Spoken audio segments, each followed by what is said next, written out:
Welcome to Quick Power Rentals series of videos. In this video, we would like to familiarize you with the physical hardware associated with the Quick Power Rentals intelligent load banks and show you how to get them physically set up. Connecting to the system with the computer and the how-tos for the user interface will be demonstrated in other videos.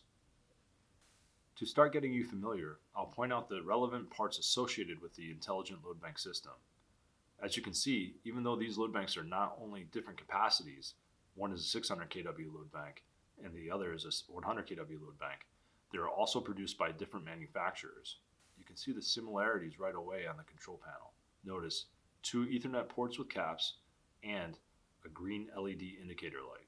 The Ethernet ports will be used to network the load banks together via Cat5e or Cat6 cable. When networking, it does not matter which port you use. They both work exactly the same. The green LED is used to communicate to us the status of the load bank. The different states are, if the LED is off, it isn't communicating with anything, and the manual toggle switch controls on the load bank are active. If the LED is blinking, the load bank is communicating with the system. If the LED is solid, it means that the controls are engaged and are ready for commands from the load bank user interface. At this point, the manual toggle switch controls on the load bank will not work. There are a few other instances where we can get the LED to blink while the load banks are being operated with the load bank user interface, but we'll get into that in another video. Now that you're familiar with the features on the load bank that you will be working with, we'll show you the rest. When you order the intelligent load bank remote system from Quick Power Rentals, you will be sent a rugged padded case with everything that you need. When you open the case, you will find a wireless access point with cord, an uninterruptible power supply, which we will refer to as a UPS from now on, an Ethernet switch with power supply, a laptop computer with power supply, and lastly, underneath the laptop, some Ethernet cords and a manual.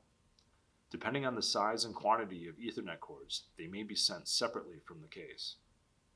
For the purpose of this video, we will be focusing on the first 3 items. Let's look at the wireless access point. This device is required to be part of our network, even if you plan to hardwire the laptop into the network. It is what establishes an IP address for the system. Just like the load banks, there are 2 Ethernet ports. These 2 Ethernet ports have been set up to do the same job. When plugging into the network, you do not need to worry about which port to use. We provide a UPS with our system to ensure that we don't lose power to the wireless access point. You can use it as a plug strip to plug in other metering and to keep the laptop plugged in and charged. You'll notice a USB slot on the UPS. This is where we plug the wireless access point into. What are some circumstances when you might lose power? We found that ancillary devices used during testing tend to get plugged into non-critical outlets that are available. If any transferring of electrical sources occurred during testing, you might lose power at that outlet, thus losing ability to communicate with the load banks. This UPS lets us ride through any issue like that. Just make sure to keep the UPS plugged in and turn it off when packing it up. The Ethernet switch is not necessarily required, but can come in handy. This can be used when you have an Ethernet cable run between devices longer than 200 feet, at which point the signal might start to degrade and need a boost, which the switch provides. Also, if you are setting up load banks in multiple clusters, it allows for a central point that you can split off from before daisy chaining within the cluster. This could potentially improve the synchronization of load steps being applied. Now we'll move on to the physical setup of a single load bank. First things first, plug in the UPS. Plug in the wireless access point to the UPS. Turn on the UPS. It will take a minute or 2 for the wireless access point to start up. In the meantime, we'll run out our communication cable. Next, take the Ethernet cord that will be going from the wireless access point to the load bank that you wish to control. Plug one end of the cable into either port on the wireless access point. Once the cable is unrolled and you have arrived at the load bank, remove one of the covers from the Ethernet port and plug the wire in. Once you apply the control power to the unit and turn the power switch on, you should see the green LED begin to flash. Now you're ready to connect to the unit with the computer, which we will go over in another video. If you want to add multiple load banks into your network, there are 2 options. Option number 1 is daisy chaining them. Option number 2 is to put them into clusters. Let's go over option number 1. So we already have a single load bank set up from our previous example. To daisy chain in other load banks, you will remove the cover on the remaining Ethernet port on the first load bank that was already set up.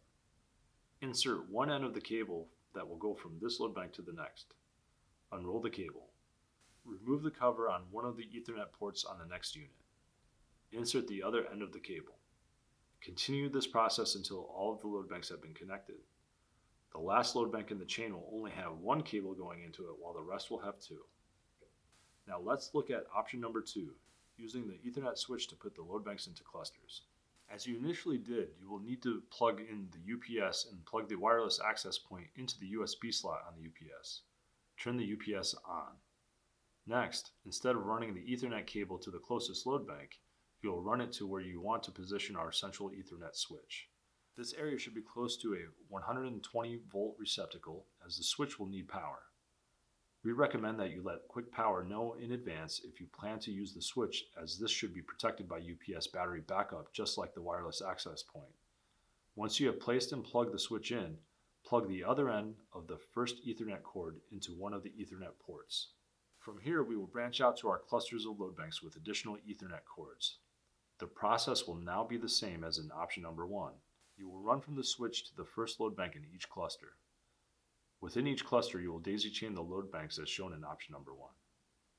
Once complete and you have control power going to each load bank, turn on the power switch. After a few moments, the green LED should begin to blink. Once this has occurred, we can continue to connect with our laptop, which we will show you how to do in another video. We hope that you have found this video useful.